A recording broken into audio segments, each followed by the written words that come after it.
बिस्मिल्लाहिर्रहमानिर्रहीम। अस्सलाम वालेकुम बच्चों, आप लोग कैसे हैं? उम्मीद करती हूँ कि आप लोग सब ठीक ठाक होंगे।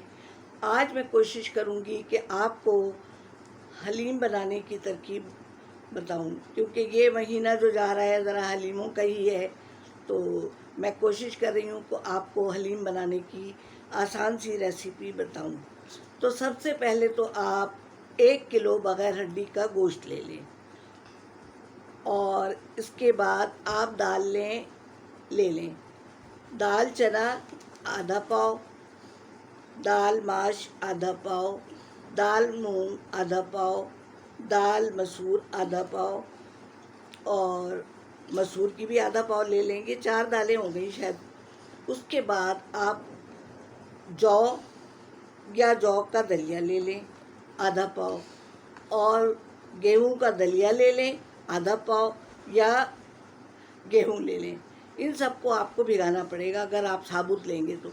फिर इनको आप एक जगह गला लें, एक जगह इनमें थोड़ा सा गरम मसाला डालें पिसा हुआ और हल्दी डालें, और इनको सब यकजान करके गला के एक साइड में रख दें। उसके बाद हमने जो वो गोश्त लिया है उसमें ये करें कि एक पतीली में ज़्यादा सारा तेल लें, उसमें प्याज लें। कम से कम आपको प्याज आधा किलो 3 पाव तो लेनी ही पड़ेगी।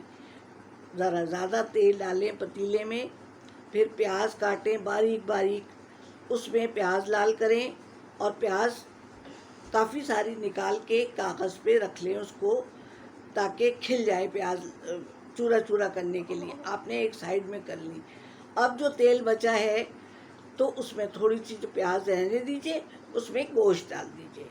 अब आपने गोश्त डाला, उसको गोश्त को थोड़ा सा जैसे भूनते हैं ना, उस तरह कर लिया आपने। फिर उसमें डालें आप लहसुन और अदरक का पेस्ट। उसमें बेटा ज़्यादा जाएगा, समझे आपने। कम से कम भी 3 चम्मच लहसुन का पेस्ट, 3 चम्मच अदरक का पेस्ट, कम से कम भर भर के बड़ा वाला, ठीक है। आपने ये डाला। उसके बाद आप इसी तरह पिसी हुई मिर्च डालेंगे, कम से कम भी 4 से 5, क्योंकि ये हलीम क्योंकि दालें भी है ना। फिर उसमें आप हल्दी डालेंगे 2 चम्मच छोटे वाली कम से कम, और गरम मसाला भी डालेंगे आप। और उसके बाद इसको मेरे ख्याल में कुकर में चढ़ाएं तो ज़्यादा अच्छा है। उसके बाद थोड़ा से टमाटर भी 1 पाव ले लें, फिर उसको चढ़ा दें आप। जब ये गल जाए खूब अच्छी तरह कुकर बंद कर दें। जब अच्छी तरह पक जाए तो उसको थोड़ा सा भूनें।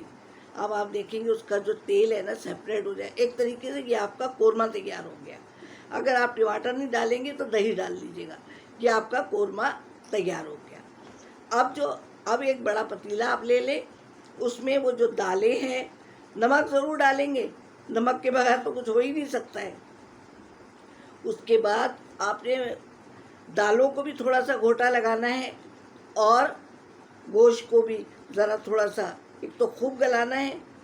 अब आपने यकजान इसको कर लिया। जब यकजान ये हो गया तो आपने बड़ी पतीली में सबको कर लेना, बड़े पतीले में।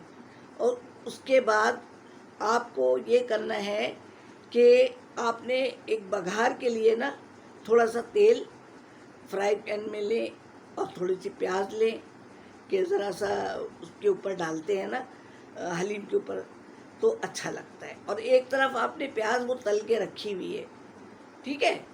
अब आपने बघार लगा दिया आपके, और आपने पानी डाला, उसको एक बड़ी पतीले में डाल के सब यकजान कर लिया, गोटा लगा लिया।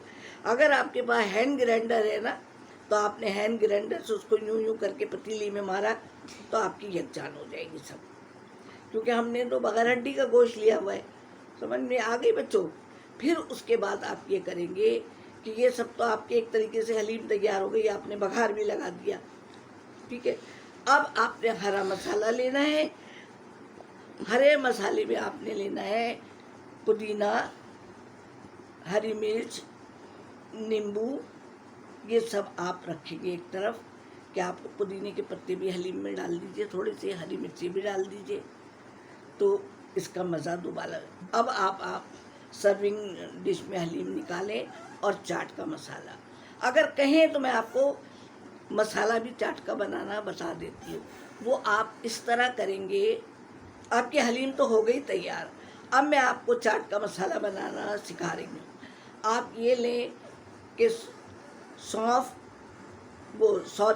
धनिया लें, सूखी धनिया होती है ना, साबुत धनिया लिया, साबित मिर्च ली, ज़ीरा लिया, ये सब लेके, और काली मिर्चें थोड़ी सी आपने ये तवे पे इसको इधर उधर किया। और साबुत मिर्च बताए मैंने 8-10 दाने, 15 दाने, जितने भी आपको चाहिए हो, आपने ये सब लिया और उसको इधर उधर किया। जब थोड़ी सी देखिए खुशबू आने लग गई खूब, ये तैयार हो गया आपका।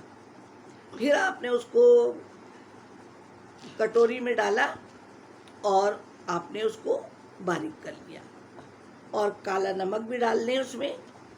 काला नमक डाल के आपका ये चाट मसाला तैयार हो गया घर का, खुशबूदार सा। फिर आप उसको डालें अपने हलीम पे और खाएं, क्या मज़ेदार है। और फिर नानी को दुआएं दें। और कुछ भूल गई हो तो बेटा अम्मी से पूछ लीजिएगा। अच्छा बेटा, अब मैं चलती हूँ, अल्लाह हाफिज़।